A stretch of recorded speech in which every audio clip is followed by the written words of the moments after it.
Aeropuerto La Guardia, Ciudad de Nueva York, 22 de marzo de 1992. Un vuelo local con 51 personas a bordo intenta despegar de la pista. Rotación. Pero los pilotos no logran que se eleve. Sabían que tenían problemas, pero lucharon hasta el último momento. El vuelo 405 de US Air se precipita en las heladas aguas de la bahía de Flushing.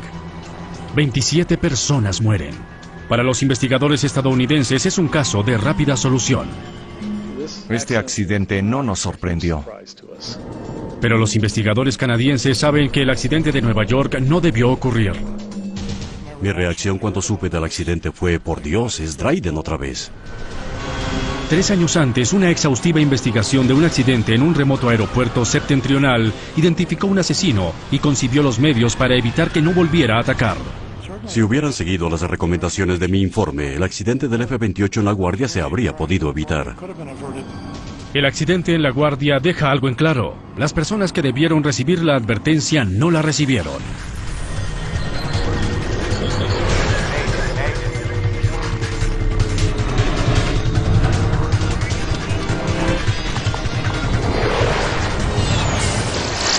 Catástrofes aéreas. Esta es una historia verdadera. Está basada en informes oficiales y declaraciones de testigos oculares. Asesino glaciar.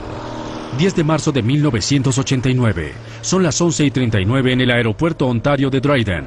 Cae una ligera nevada cuando el vuelo 1363 de Air Ontario hace escala en la remota comunidad septentrional, en su ruta desde Thunder Bay hasta Winnipeg. Los pasajeros permanecen a bordo mientras el avión se reabastece.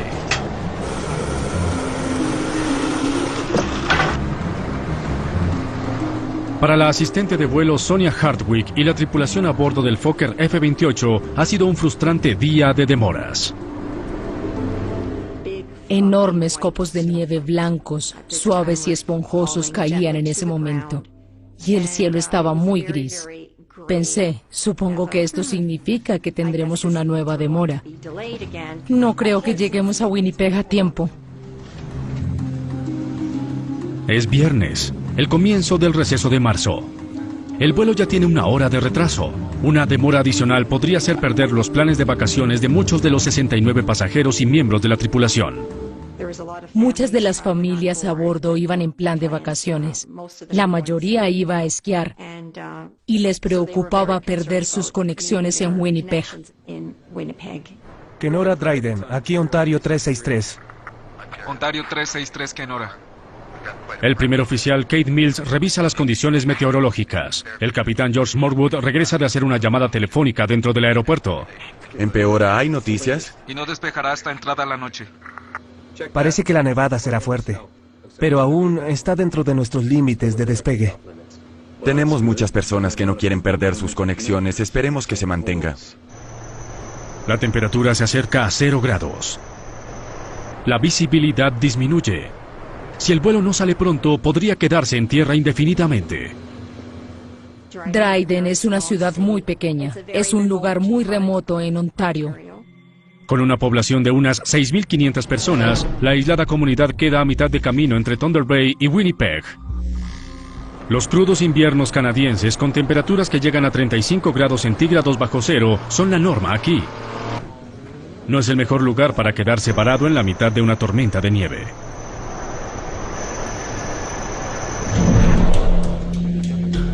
Don Croshaw, oficial de la Real Policía Montada canadiense, y su compañero llevan a un prisionero a Winnipeg. Revisamos los antecedentes criminales del prisionero antes de partir y resultó ser una persona violenta. Por lo tanto, debía viajar acompañado de 2 oficiales. Lo pedían por cargos de fraude, por eso lo llevábamos a Alberta. Cinturones de seguridad. Encendidos. Instrumentos. Sincronizados. Chequeo cruzado. El capitán Morwood usa la potencia del motor número 2 ya en funcionamiento para encender el motor número 1. Tanto Morwood como Mills son pilotos con mucha experiencia. No obstante, cada uno ha volado menos de 100 horas en el Fokker F-28. La aeronave, de un costo de varios millones de dólares, es el primer avión a chorro de Air Ontario que presta servicio a la remota región del norte de Ontario. 24 minutos después de aterrizar en Dryden, el vuelo 1363 está listo para partir. Informa que empezaremos a carretear. Motores encendidos. Solicito ruta aérea a Winnipeg. Un momento, ¿es posible que su avión se espere? Tenemos mal tiempo aquí arriba. La urgente solicitud de aterrizaje de una aeronave que se acerca Increíble. le deja poca opción al capitán Morwood. Demora su despegue. 363 demorará su despegue. Esperaremos unos minutos para permitirle un aterrizaje seguro a otro avión. Lo siento, no es nuestro día. En los 2 años que había volado con Air Ontario, nunca había visto algo así. El Cessna 150 aterriza sin problema, dejando la pista despejada para la partida del vuelo 1363. Diles que partiremos de inmediato. Kenora, Ontario. Empezamos carreteo. 363 Dryden. Finalmente, con 1 hora de retraso, el avión carretea hacia la pista 29. Mientras recorríamos la pista para ponernos en posición para el despegue, caía una manta de nieve. No se veían los árboles. Era como mirar por entre una tela tenue. Damas y caballeros, disculpen la demora. Asistentes de vuelo a sus sillas para despegue. A las 12:09 de la noche, el vuelo 1363 está listo para despegar. Avísale a Kenora, estamos listos para proceder. Kenora, Dryden. Ontario 363 empezará a rodar 29 en Dryden. Ontario 363 Kenora, entendido. El capitán Morwood acelera los motores para calentarlos y deshacerse de la nieve y el hielo acumulados. Luego empieza su carreteo por la pista. Cuando despegamos, generalmente estoy muy callada y concentrada. Repaso en mi mente una lista de control de lo que haría en caso de una emergencia. B1. El F-28 llega a su velocidad de despegue, Rotación. 148 kilómetros por hora.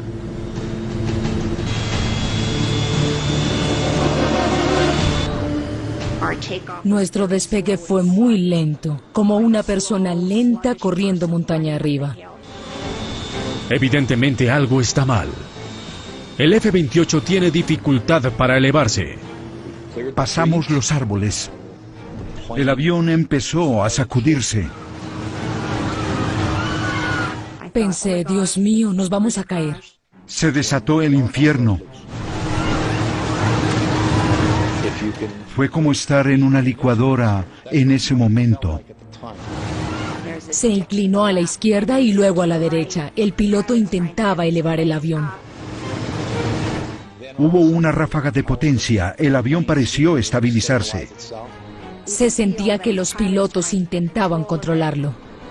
Segundos después se convirtió en una licuadora otra vez. Grité, emergencia, sujétense los tobillos, bajen la cabeza. ¡Sujétense los tobillos, bajen la cabeza! Seguí gritando y me preparé para el impacto. Escuchaba gritos, sonidos muy fuertes, aterradores. Era evidente que nos caíamos. Los pilotos están impotentes. 49 segundos después del despegue, el vuelo 1363 de Air Ontario cae entre los árboles, 950 metros al oeste de la pista 29.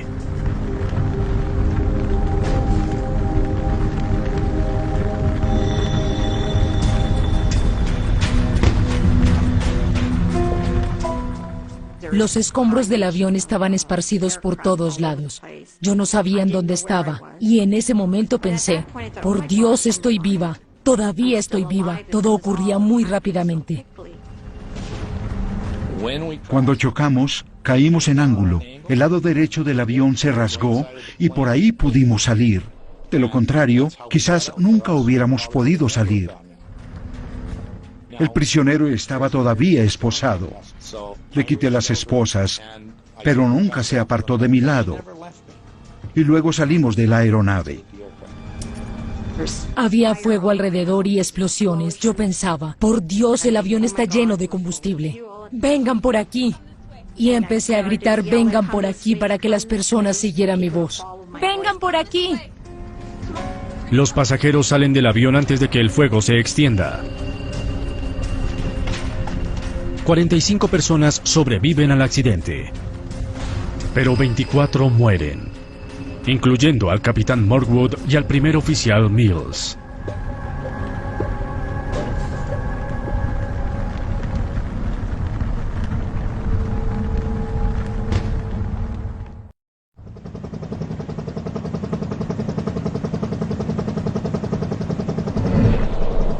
Los grupos de emergencia acuden rápidamente al lugar del accidente entre los árboles.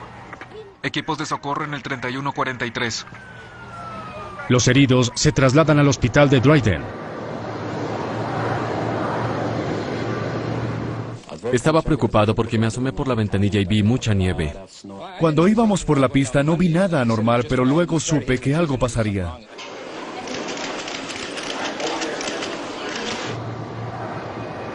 Antes de 24 horas, un equipo de investigadores de la Junta Canadiense de Seguridad Aeronáutica llega a la escena del accidente.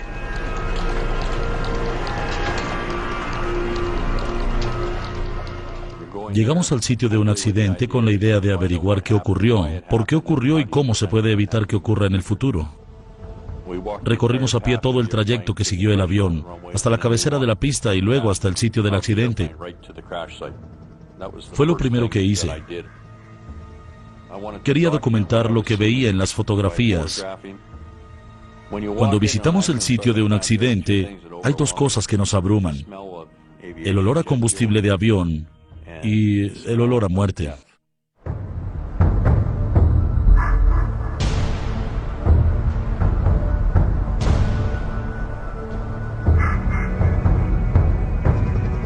Los árboles adyacentes al final de la pista 29 les dan al investigador David Rohrer y a su equipo indicios vitales en relación con el vuelo fallido del F-28.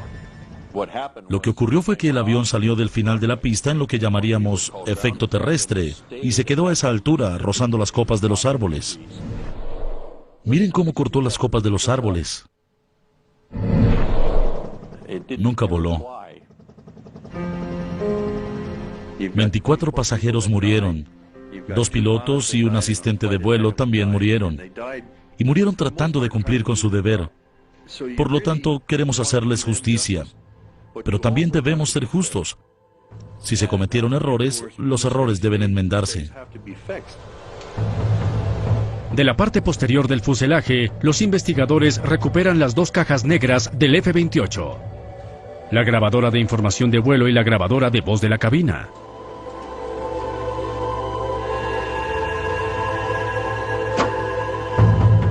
Los dispositivos están diseñados para resistir temperaturas de 1100 grados centígrados hasta 30 minutos.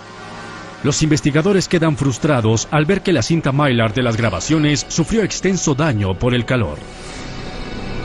Se cree que las cajas negras estuvieron sometidas a un infierno de 1100 grados centígrados durante por lo menos 90 minutos, superando por mucho su límite. La información es irrecuperable. Fue un duro golpe para nosotros. Tendríamos que tratar de reunir información y establecer por rutas independientes qué era lo que realmente se ceñía a los hechos. Salíamos de Thunder Bay y subieron 10 pasajeros más. Los investigadores dependen ahora de los informes de testigos oculares para reconstruir los eventos que llevaron al despegue fatal. Averiguan que el F-28 comenzó su día en Winnipeg y estaba programado para volar hasta Thunder Bay y de regreso con escala en Dryden.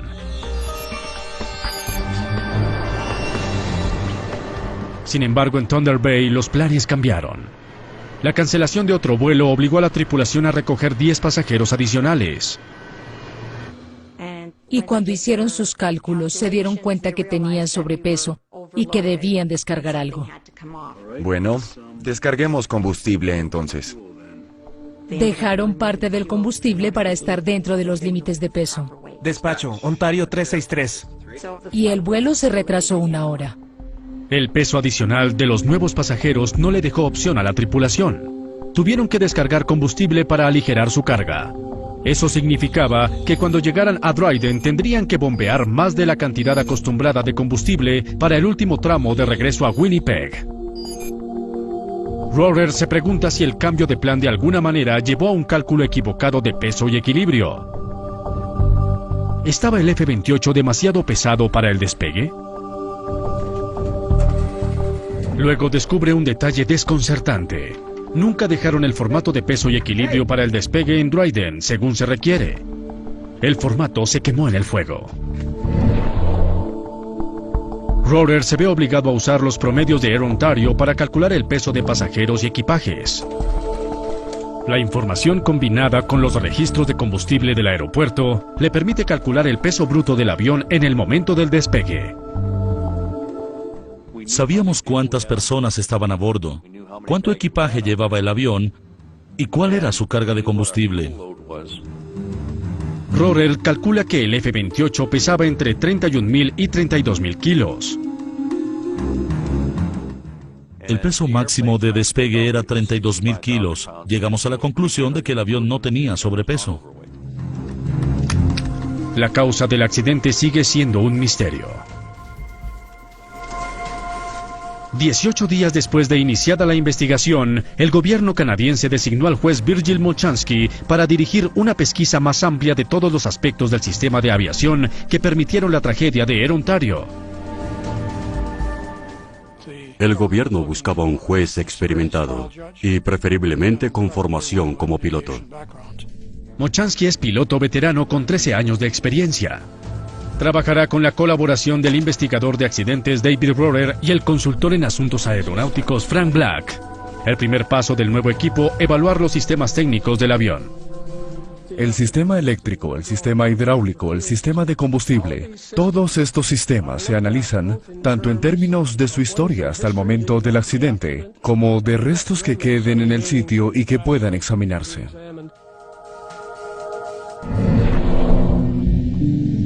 Los indicios de una posible falla en el sistema surgen cuando Sonia Harwick recuerda un evento inquietante a bordo del mismo avión días antes del fatal accidente. Creo que era lunes o martes. Cuando despegamos, la aeronave se llenó de humo y el olor fue horrible. Pensé, por Dios, hay un incendio en el baño. Pero no había incendio en el baño ni en ninguna otra parte de la cabina. Nos dijeron que tenía relación con el aceite acumulado en el sistema APU o Unidad de Energía Auxiliar, y que en cada despegue del día esto ocurriría. La unidad de energía auxiliar es un generador que proporciona la energía necesaria para iniciar los motores. El aceite quemado en la APU provocó de alguna manera un incendio que finalmente condenó al vuelo 1363. Rohrer escudriña lo de la mañana en busca de alguna mención de la unidad de energía auxiliar. Hace un descubrimiento sorprendente. La APU no funcionaba el día del accidente, por lo tanto no pudo causar el incendio. Pero la unidad de energía inoperante pudo influir en la tragedia. Los investigadores descubren que obligó a la tripulación a tomar una decisión arriesgada en Dryden. Hagámoslo con motor encendido. Normalmente el capitán se valdría de la APU para reiniciar sus motores después de apagarlos durante el reabastecimiento. Si no usaba su APU, no podía apagar sus motores. Eso significaba que el vuelo 1363 debía reabastecerse con un motor encendido. El capitán Morwood estaba en una situación difícil. Tenía que reabastecer combustible con un motor encendido y con los pasajeros a bordo. Este tipo de reabastecimiento no va en contra de las reglamentaciones, pero el riesgo de un derrame de combustible lo hace potencialmente peligroso. En Toronto en 1973, un empleado de mantenimiento murió cuando el fuego consumió un DC-8 de Air Canada durante un reabastecimiento. No es usual reabastecer con un motor encendido. ¿Pudo el reabastecimiento con un motor encendido causar alguna especie de daño a los motores? El gerente del aeropuerto de Dryden, antiguo piloto militar, sospecha que los motores del avión tenían problemas. Y le dice a Rohrer que vio el despegue desde su oficina y que oyó un ruido agudo, explosivo, cuando la aeronave se perdió de vista. Para él significa que el motor se apagó o falló.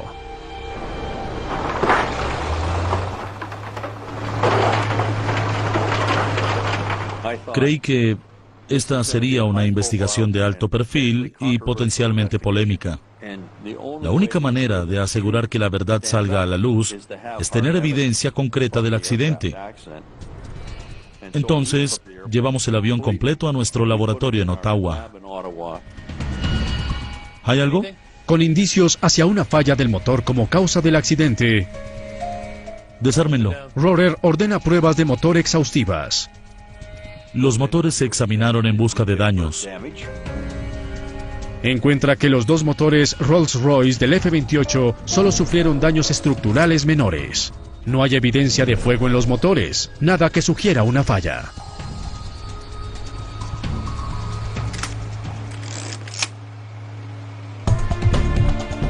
Con poca evidencia física para explicar el despegue fallido, los investigadores empiezan otra vez de cero. Para resolver el misterio, escudriñan las declaraciones de los sobrevivientes y testigos oculares. Surge una aseveración común. Todos dijeron en sus declaraciones que había nieve y hielo sobre las alas cuando el avión intentó despegar. Rohrer estudia gráficos meteorológicos en busca de indicios. Teníamos buena información meteorológica. Los gráficos indican que durante la media hora que el F-28 estuvo en tierra en el aeropuerto de Dryden, la visibilidad disminuyó de 4 kilómetros a menos de 1 kilómetro debido a la tormenta de nieve. Aunque encontremos otras razones, la nieve y el hielo sobre las alas fueron un factor decisivo en el accidente. Sonia Hardwick les cuenta a los investigadores algo inusual que vio durante el despegue. Cuando despegamos, noté que las alas se convirtieron en un viso sólido de hielo gris brillante. Los investigadores consultan los manuales del F-28 para estudiar sus sistemas antihielo. Encuentran que solo los bordes delanteros, bordes de ataque del ala, están protegidos. Tenía bordes delanteros o de ataque con calefacción en las alas. Me pregunto si el sistema antihielo funcionaba. El aire proveniente de los compresores del motor proporcionaba el calor. Encontraron las válvulas que permiten el acceso del aire comprimido a los bordes delanteros o bordes de ataque. Probaron la válvula y el resultado fue positivo. El sistema antihielo funcionaba, pero como solo calienta el borde delantero o borde de ataque, es probable que no descongelara el hielo que se formó sobre la superficie de las alas del vuelo 1363. Los investigadores sospechan que la acumulación de hielo y nieve, lo que los expertos llaman contaminación del ala, pudo influir considerablemente en el accidente. Para verificar esa sospecha, Rohrer y su equipo se reúnen con los ingenieros de Fokker. La información que ustedes tengan me interesa. El ingeniero jefe Jack Van Hanks tenía extensos estudios e información aerodinámica sobre los efectos de la contaminación en un avión F-28. Los ingenieros de Fokker hicieron simulaciones del accidente. Consiguieron muy buena información en términos del desempeño de la aeronave, simulando las clases de cargas y temperaturas a las cuales hubiera estado expuesta la aeronave de Dryden. Los investigadores hacen un descubrimiento crucial sobre el diseño del F-28. Debido al ángulo de las alas, una cantidad de hielo muy pequeña hace susceptible al avión a entrar en pérdida. Concluyeron que aún la cantidad más minúscula de contaminación del ala interrumpiría el flujo de aire y provocaría pérdida de sustentación. Eso responde muchas preguntas. Las simulaciones apoyan lo que vieron los testigos. Escasamente voló, con las alas pesadas y pérdida de sustentación. Luego rozó los árboles y desaceleró hasta que se desintegró.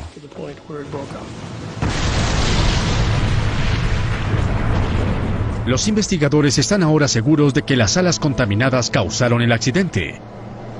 Lo que todavía no está claro es por qué el avión no se desheló antes del despegue.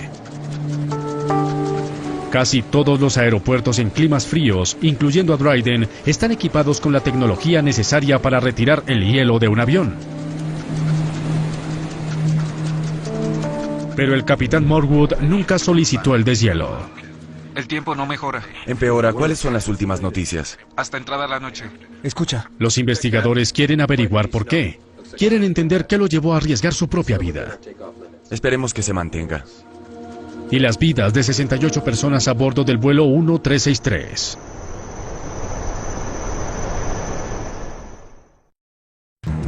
Los investigadores examinan los registros de vuelo y la historia laboral del capitán George Morwood. Entrevistan miembros de la tripulación en busca de indicios de su comportamiento. El capitán Morwood era un piloto muy profesional, era de la vieja escuela. Tenía su propia opinión de cómo debían hacerse las cosas y de cuál era su definición de correcto y profesional. Se preocupaba mucho por sus pasajeros. Le gustaba asegurarse de que tomaran sus vuelos a tiempo y llegaran a sus destinos a tiempo.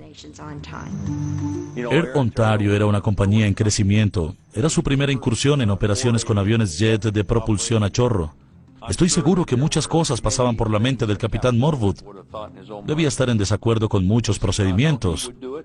Estoy seguro que en ocasiones se lo decía a sus superiores. La historia de Morwood muestra que ha demorado y cancelado vuelos en el pasado debido a acumulación de hielo. Rohrer está perplejo. ¿Por qué no solicitó deshielo en Dryden? Otro piloto que estaba en el aeropuerto de Dryden ese día proporciona parte de la respuesta. Oyó a Morwood al teléfono con Air Ontario. Eso es lo que he estado tratando de decir. Estaba frustrado y realmente preocupado por sus pasajeros. Morwood le expresó su disgusto con la compañía al piloto que estaba fuera de servicio. ¿Quieres adivinar mi peso antes de salir de Thunder Bay? 66 y algo. Tuve que descargar combustible. Correcto. ¿Y ahora qué debo hacer? No. Calcúlelo usted. Cuando salió de la terminal, varios testigos lo vieron muy alterado y disgustado. Los investigadores se preguntan qué molestó a Morwood. Intentan reconstruir ese 10 de marzo. Fue el quinto día de una semana muy larga para el capitán Morwood. Al día siguiente salía de vacaciones con su familia. Antes de su primer vuelo del día, se enteró de que la APU del avión todavía no funcionaba. Y luego, en Thunder Bay, más malas noticias. Después de reabastecer combustible, el despachador obliga a Morwood a llevar 10 pasajeros adicionales. Debe descargar combustible y perder más tiempo. Hasta aquí llegó el itinerario. Entonces, esto significaba que Morwood saldría de Thunder Bay con retraso. Despacho, Ontario 363. Al capitán Morwood no le gustaba mucho retrasarse.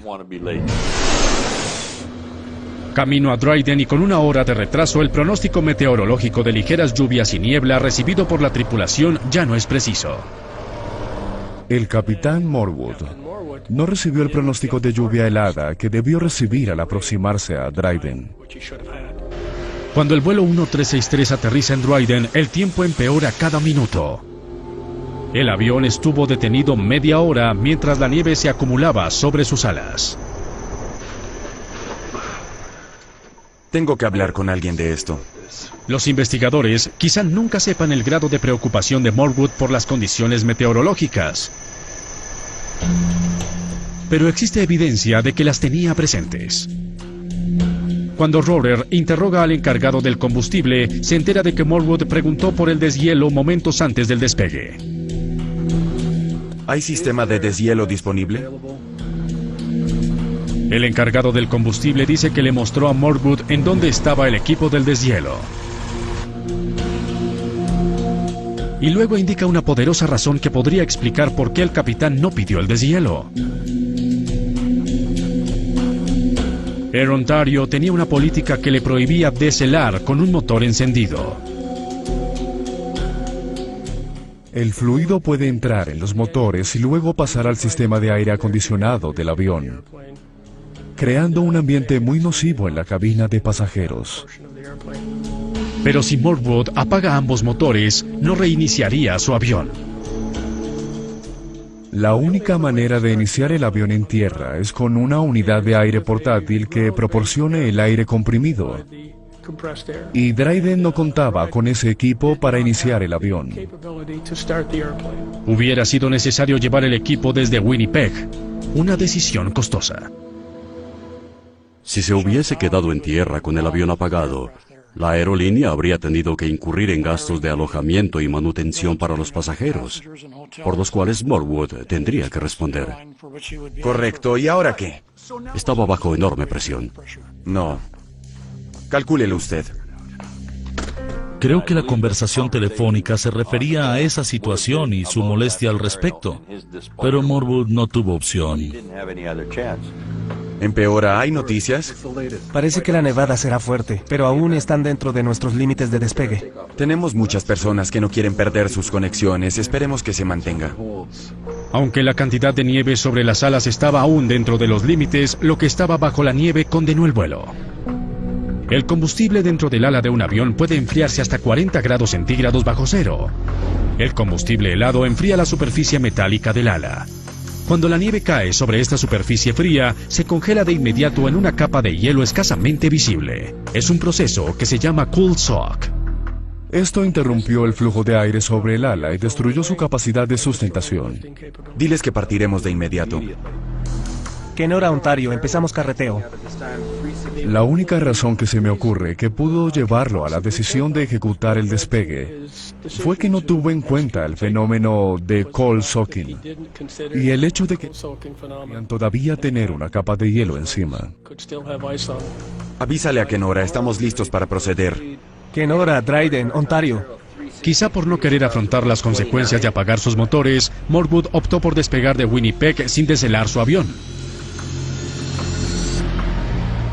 Creyó que el hielo se volaría en el despegue. Y ese fue su error. Un trágico error. Pero Mochansky concluye que, no obstante su error, el capitán Morwood no es el exclusivo responsable del accidente. No fue solamente error del piloto. Hubo muchos factores que causaron el accidente.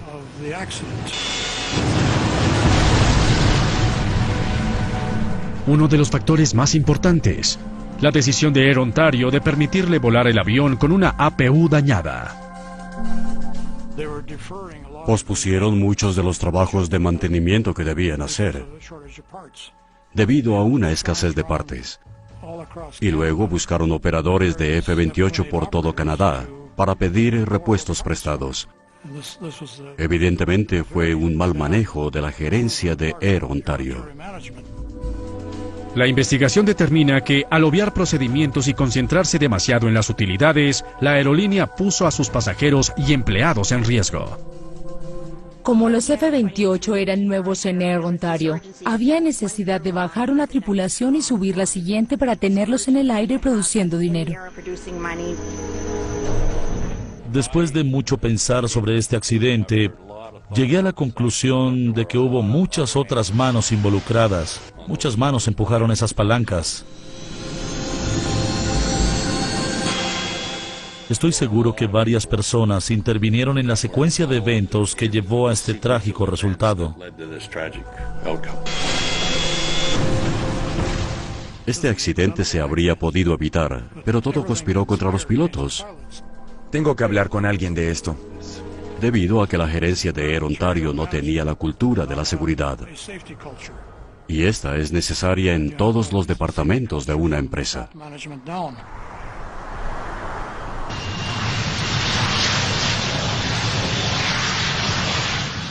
Consciente de las docenas de Fokker F-28 que vuelan alrededor del mundo, el juez Mochansky toma una acción poco usual. Hace público un informe mucho antes de que su pesquisa concluya. Buenas tardes. Advierte de la vulnerabilidad del avión a la acumulación de hielo y hace énfasis en la necesidad de deshielos frecuentes en condiciones invernales. Una pequeña cantidad de hielo sería desastrosa en un F-28.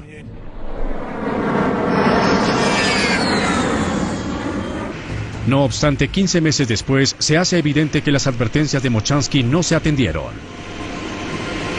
El vuelo 405 de US Air se prepara para volar de Nueva York a Cleveland el 22 de marzo de 1992. El avión es un Fokker F-28 y está nevando. La temperatura está a 1 grado bajo cero. A las 9 de la noche el avión se deshiela por segunda vez desde su llegada de Florida. En la última hora han caído 2,5 centímetros de nieve y la tormenta no muestra señales de amainar. US Air 405 carretea a la pista 13. La tripulación se prepara para el despegue. El vuelo 405 tiene un retraso de 1 hora y 45 minutos cuando el capitán Wallace Mahour empieza a carretear hacia la pista 13. Luego, inesperadamente, US Air 405 gire hacia la izquierda y deténganse en eco. Giramos a la izquierda y nos detenemos en eco. a las 9:07 de la noche, la torre de control le ordena al vuelo 405 detenerse en la pista de carreteo cerca de la pista 13. Pasan 23 minutos. El primer oficial, John Rakuba, enciende una luz que ilumina sus alas. Busca hielo en el ala derecha. No ve nada. Desde aquí no se ve nada peligroso. US Air 405, pista 13, despegue autorizado. Aunque transcurrieron 35 minutos desde su último deshielo, la tripulación no solicita deshielo adicional. Palanca de despegue lista. Temperatura bien. Todo procede normalmente. Hasta que... B1. Rotación. Inmediatamente después de que el F-28 inicia su rotación, la aeronave tenía suficiente velocidad para despegar. Escasamente para eso. Las alas no sostendrían el avión. Sabían que tenían problemas. 13 segundos después del despegue, el vuelo 405 se precipita a tierra en la playa de la bahía de Flushing.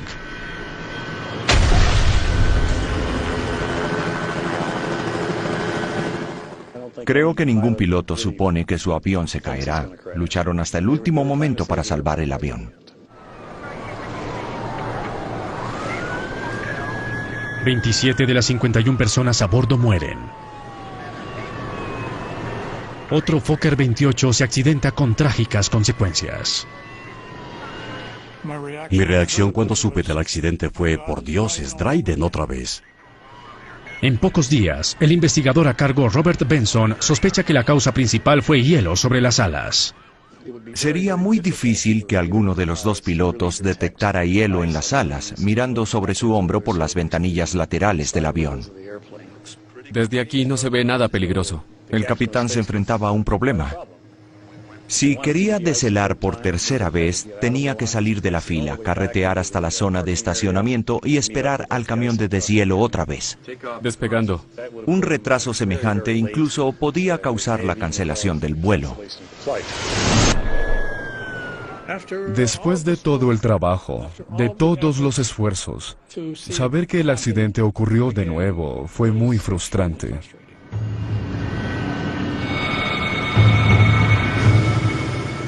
No había reglamentaciones en vigencia que le exigieran a la tripulación pedir otro deshielo después de una demora prolongada. Pero el juez Mochansky, en su informe provisional, había advertido de los peligros de los tiempos de espera largos. Si hubiesen seguido las recomendaciones de mi segundo informe, este accidente se habría podido evitar.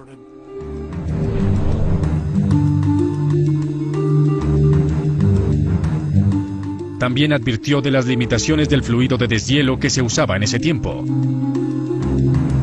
Llamado fluido tipo 1, es una mezcla de anticongelante y agua. Esos químicos están diseñados para que al acelerar el avión por la pista fluyan por el ala. Así, en el momento en el cual realmente se quiere que el ala se eleve y produzca sustentación, no está contaminada. El fluido tipo 1 se aplica caliente para deshelar las superficies del avión. Pero su acción no es muy larga. El fluido tipo 1 da un tiempo de espera, en las mejores condiciones, de unos 15 minutos. Bajo malas condiciones, tales como lluvia helada, este podría reducirse hasta 6 minutos. Durante la investigación de Air Ontario, el equipo de Mochansky llegó a una escueta conclusión sobre la efectividad del fluido tipo 1. Aun si el capitán Morwood hubiera deshelado su avión en Dryden, motores encendidos, solicito ruta aérea a Winnipeg. Quizá no hubiera habido ninguna diferencia. Un momento, ¿es posible que su avión se espere? Tenemos mal tiempo aquí arriba. Increíble. El vuelo 1363 tuvo que esperar mientras un Cessna 150 en apuros aterrizaba. Mientras esperó a que esta aeronave 150 y su piloto aterrizaran y luego carreteó para ponerse en posición de despegue, la tormenta de nieve arreció y el avión se contaminó. Aun si Morwood hubiera deshelado durante sus 30 minutos en tierra, la demora era suficiente para que el fluido perdiera su eficacia. Es posible que las alas del avión se cubrieran de nieve otra vez.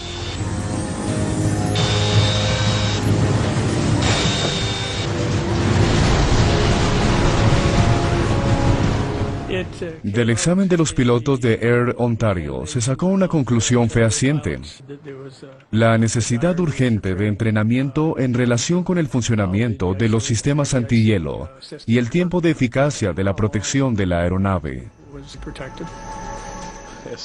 Tan pronto ocurrió nuestro accidente en Nueva York, entendimos que era una aeronave similar, de hecho una casi idéntica a la del accidente de Dryden.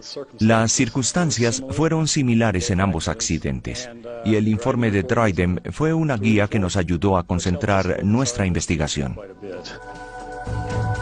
El informe provisional del juez Mochansky salió a la luz pública más de un año antes del accidente del vuelo 405.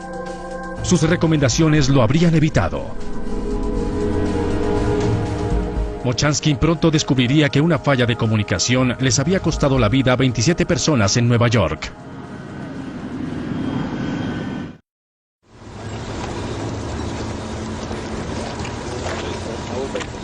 Durante su pesquisa, el juez Mochansky supo que existía otro tipo de fluido de deshielo disponible para la industria aeronáutica. Se llama fluido tipo 2. Es más espeso que el tipo 1, lo cual evita que fluya inmediatamente por la aeronave. El fluido tipo 2 es una sustancia mucho más viscosa. Algunas personas la asemejan a una sustancia mucosa. Con tiempos de espera de hasta 45 minutos evita que el hielo se acumule. Luego en el despegue se cae de las superficies del avión. 15 meses antes del accidente de US Air, Mochansky recomendó un mayor uso del fluido tipo 2 más espeso. Los investigadores de Mochansky también estudiaron las prácticas de deshielo en el aeropuerto Pearson de Toronto. Contratamos a un equipo de camarógrafos. Esperamos y observamos el tiempo cuidadosamente hasta que encontramos un pronóstico de lluvia helada, haciéndole seguimiento a una aeronave que se dirigía hacia el Caribe. Los investigadores descubrieron un vacío alarmante en el tiempo entre el deshielo y el despegue. Desde el momento de deshielo de la aeronave en la salida hasta el momento de su despegue pasaron unos 41 minutos. No cabía duda de que el avión salía del aeropuerto Pearson con una superficie de alas parcialmente o considerablemente contaminada. Fuimos luego al O'Hare de Chicago. Este fue el primer aeropuerto que instaló almohadillas de deshielo al final de la pista. Era muy útil para conocer su evolución, el tipo de equipo de deshielo en uso con estas almohadillas y su total desempeño. En el momento del accidente de US Air, la guardia no ofrecía deshielo en la pista, solo en la salida. En este aspecto también, 15 meses antes del accidente, el juez Mochansky recomendó instalar equipos de deshielo en las pistas para reemplazar los equipos en las salidas de la terminal. Y adicionalmente recomendó que los pilotos inspeccionaran sus alas no solo desde la cabina de mando, Desde aquí no se ve nada peligroso, sino también desde la cabina de pasajeros. US Air 405, pista 13, despegue autorizado. Según Mochansky, su informe hubiera podido evitar el accidente en La Guardia. Pero la Administración Federal de Aviación dice que nunca recibió su informe en 1990 y que por lo tanto no pudo pasar la información a las aerolíneas y pilotos. El juez Mochansky no acepta esa explicación. Mi segundo informe salió en diciembre de 1990. Año y medio antes de que ocurriera el accidente en La Guardia. Posiblemente se quedó guardado en algún escritorio. El accidente del vuelo 1363 resultó en docenas de recomendaciones que podían salvar vidas. El accidente del vuelo 405 aseguró la puesta en práctica de esas recomendaciones. De Dryden salieron cosas positivas. Es decir, la comisión hizo 192 recomendaciones que cambiaron la manera de afrontar la contaminación. Ahora tenemos almohadillas al final de las pistas para que los aviones tengan un deshielo final antes de su despegue. Esto es el resultado del trabajo de la comisión de Dryden. Hoy la mayoría de aerolíneas usa un nuevo tipo de fluido de deshielo. El fluido tipo 4 dura más. Se mantiene adherido al ala hasta 2 horas. Igualmente, los controladores de tráfico aéreo deben ahora informar a las tripulaciones de vuelo la duración de su demora en la pista después del deshielo. Dryden es realmente el primer accidente que exploró no solo lo que acontece en un avión accidentado, sino lo que acontece dentro de una cultura corporativa. Les advirtió a los ejecutivos que no pueden esconderse cuando ocurre un accidente. El fabricante holandés Fokker entró en quiebra en 1996. No obstante, en 2009 aún había 55 jets Fokker F-28 en funcionamiento en el mundo, la mayoría en climas calientes. Nadie debe volver a perder la vida debido a un accidente por contaminación en la aviación comercial en ningún lugar, ni en ambiente de nieve ni en hielo. Aprendimos las lecciones.